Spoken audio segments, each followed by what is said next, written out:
Turkey, which thought it could swim in the Mediterranean Sea by holding onto Pakistan's tail, has completely drowned. Turkey, which once boasted of being the successor of the Ottoman Empire, is now unnecessarily picking a fight with India and is struggling, caught on all four sides. Our country is giving Turkey a hard time, not just diplomatically, but also in the Middle East Sea. Turkey's situation has become so dire, like a blow to a gouty toe, that Russia joining hands with us is not easy for Turkey to swallow. We can understand what it means to scratch one's head with a live coal by looking at Turkey. Where did this story actually begin? What mistakes did Turkey make? How is India taking revenge in its own style? Let's find out in detail. Before that, a small request. If you haven't subscribed to our channel, subscribe immediately. Click the bell icon next to it, and you will get a notification as soon as we post a video. Don't forget to write in the comment section where you are watching this video from. Any country must be very careful in its foreign policy, but Turkey, imagining itself as a major power, started showing arrogance and haughtiness in the name of the new Ottoman policy. Specifically, it wants to expand its empire. As part of this,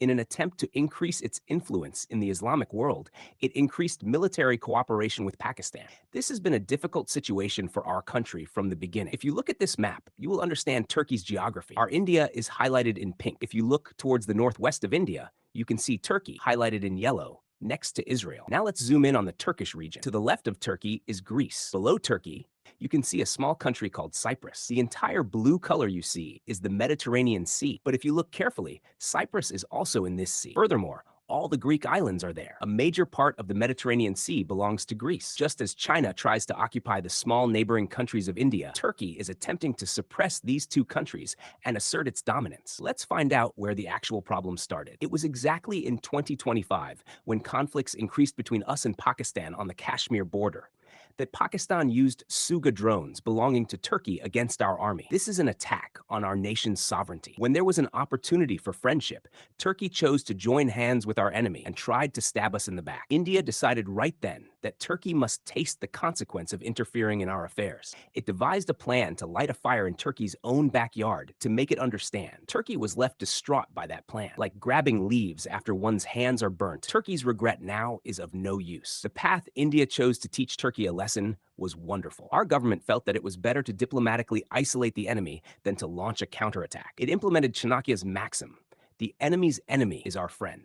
India started to build friendships with the very countries that Turkey was trying to suppress and treat as minor. These are Greece, Cyprus, and Armenia. These three countries are neighbors of Turkey and are falling victim to its aggression and abuses. India did not just limit itself to words with these countries, but made strong defense agreements. Let's now look at what those agreements are. First, we must talk about the agreement with Armenia. In April 2025, India signed an important defense cooperation agreement with Armenia. This greatly strengthened our country's relations with Armenia. After that, the agreement with Cyprus. In September, our Prime Minister, Narendra Modi, personally visited Cyprus and signed a 5-year defense cooperation contract with President Nikos Christodoulides. Through these agreements, India has built a strategic circle around Turkey. International media is reporting that Ankara, the capital of Turkey, is trembling at this situation. While making diplomatic contracts on one side, India started demonstrating its power in the sea on the other. Our warships entered the Mediterranean Sea, which is very important to Turkey, and began conducting combined exercises with Turkey's friendly nations. This left Turkey completely stunned and mind-blocked. Next, we must mention INS Trekand. In September 2025, our warship INS Trekand conducted combined exercises in Salamisport in Greece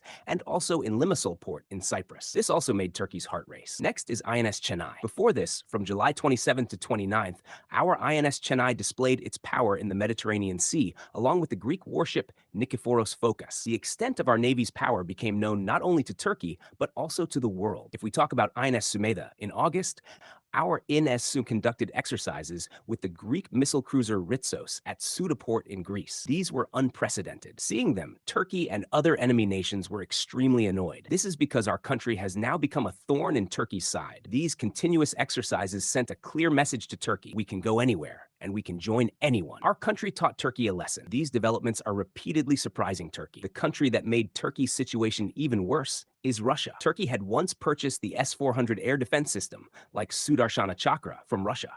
Due to this deal, the U.S. expressed strong anger at Turkey and expelled it from the agreement for their fifth-generation F-35 fighter jets. Now, with Turkey leaning back towards the U.S., Russia has become angry. Consequently, there are reports that Russia will take back the S-400 systems supplied to Turkey. Like the saying, fight over the beetle leaf, Tumbula, Turkey is now neither with the US nor with Russia. Its situation has become like being between a rock and a hard place. As a final blow, we have terrified Turkey with the BrahMos missile. While the noose was tightening around Turkey, our ally Israel also entered the fray. Turkey is now trembling with fear that it might be Israel's next target in the Middle East. It is sleepless, wondering how to withstand an Israeli attack without a powerful weapon like the S-400 in hand. Even though it is a NATO member, Turkey does not have much respect there. Therefore, having no other option, it is begging the US to stop Israel somehow, or else they will be destroyed. It is during this time that India pulled out the BrahMostra from its quiver. That is the BrahMos missile. The important news that has currently emerged is that India is deploying BrahMos and Akash missiles,